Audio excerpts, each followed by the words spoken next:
En el mundo de la verificación de hardware, a menudo nos topamos con un desafío clave. ¿Cómo logramos que una simulación de hardware hable de forma fluida y eficiente con lenguajes de software de alto nivel como C? Y esa es justo la gran pregunta que vamos a explorar.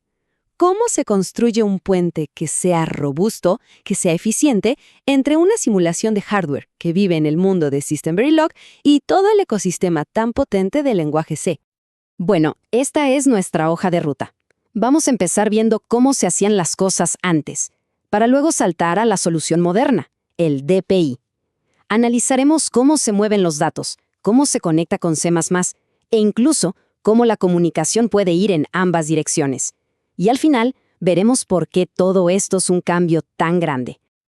Ok, vamos a meternos de lleno.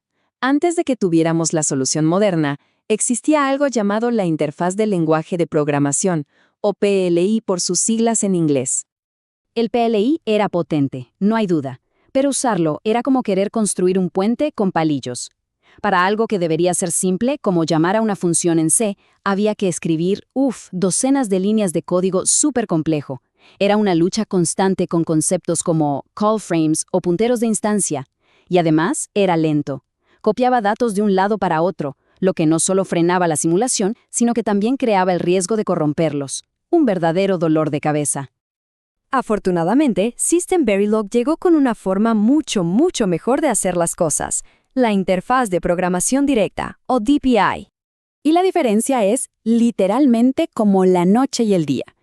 Donde el PLI era indirecto, enredado y muy propenso a errores, el DPI es directo, simple, conciso y, muy importante, con tipado seguro.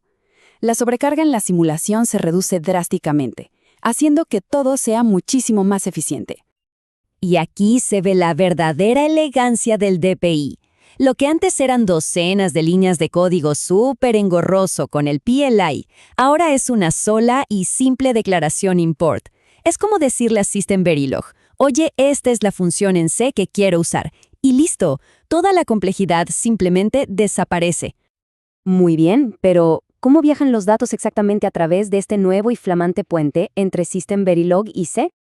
La clave está en un mapeo de datos súper bien definido. El DPI funciona como un traductor perfecto entre los tipos de System Verilog y sus equivalentes en C. Como vemos aquí, un int de System Verilog se traduce a un int de C, si es una entrada. Pero ojo, si es una salida, C necesita un puntero, ese int por, para poder modificar el valor original. Esta misma lógica se aplica a todos los demás tipos, desde real hasta string.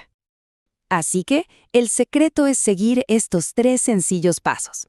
Primero, se declara la función de C en System Verilog.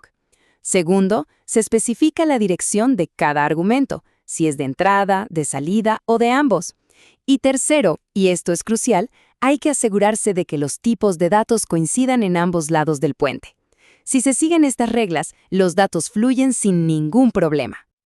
Esto funciona de maravilla para C, está claro. Pero, ¿qué pasa con el mundo orientado a objetos de C++? Aquí es donde las cosas se ponen un poco más interesantes. El reto fundamental es este. El DPI está diseñado para llamar a funciones estáticas de C, o sea, funciones que tienen una dirección fija en la memoria cuando se compila todo. Pero C++ funciona con objetos dinámicos y métodos que están atados a instancias específicas de esos objetos, que ni siquiera existen hasta que el programa se está ejecutando. ¿Cómo resolvemos esa aparente contradicción? Bueno, la primera pieza de este rompecabezas es la directiva extern C. Esto es, básicamente, como decirle al compilador de C++, oye, para esta función en particular, no uses tu sistema de alteración de nombres, que es como les da nombres únicos a las funciones. En su lugar, dame un símbolo simple al estilo de C para que el DPI pueda encontrarlo y llamarlo sin problemas. La segunda pieza clave es el chandle. La mejor analogía que se me ocurre es que es como el ticket de un guardarropa. System Verilog no tiene ni idea de qué hay dentro del abrigo, o sea, el objeto de C++, pero tiene un ticket, el chando, que puede presentar para interactuar con él.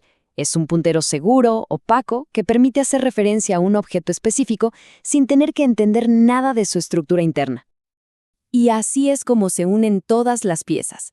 Primero, System Verilog llama a una función contenedora, digamos, crear objeto, que está envuelta en ese extern C. Esta función crea el objeto C++ y le devuelve un channel a System Verilog. Después, para llamar a un método de ese objeto, System Verilog simplemente llama a otra función contenedora, llamar método, y le pasa el channel que recibió antes. De esta forma, System Verilog puede crear e interactuar con objetos específicos de C++. ¡Ingenioso! Hasta ahora, hemos visto el tráfico fluyendo en una sola dirección, System Verilog llamando a C.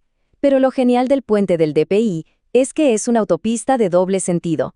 Y esto nos lleva a una pregunta muy potente. ¿Podría nuestro código en C controlar o consultar activamente la simulación de System Verilog? ¿Podría un modelo de referencia externo, por ejemplo, inyectar estímulos o verificar estados directamente en la simulación? La respuesta es un sí rotundo. Y se logra con una palabra clave que es justo la contraparte de import, la palabra clave export. Con esto, hacemos que las rutinas de System Verilog sean visibles para el mundo exterior de C. Y esta capacidad es increíblemente versátil. Desde C se pueden llamar a funciones de System Verilog, pero a operaciones que son instantáneas, o incluso a tareas, que sí consumen tiempo de simulación. Esto es fundamental para modelar interacciones complejas, como un acceso a memoria que dura varios ciclos de reloj. La única condición es que la función de C que hace la llamada sea importada con la propiedad context, para que el simulador sepa de dónde viene la llamada y pueda gestionar el tiempo correctamente. Bien, ahora que hemos visto todas las piezas, ¿por qué es el DPI una herramienta tan transformadora? ¿Cuál es la verdadera recompensa de haber construido este puente? Esta cita del material original lo resume a la perfección. El objetivo final del DPI es que la frontera entre los dos lenguajes sea prácticamente invisible. Una llamada a una función en C debe sentirse tan natural y directa como llamar a cualquier otra rutina nativa de System Verilog. Al final, todo se resume en estos tres grandes beneficios. Primero, simplicidad. Adiós a las docenas y docenas de líneas de código del PLI. Segundo, rendimiento.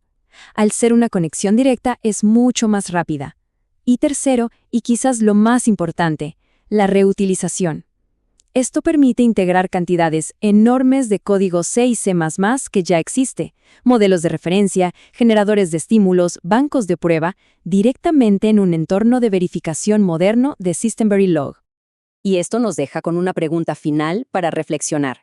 El DPI no es solo una característica técnica, es una puerta que abre un mundo de posibilidades. Al conectar de forma tan transparente los mundos del hardware y el software, la pregunta ya no es si se puede construir el puente, sino qué mundos increíbles se van a conectar con él.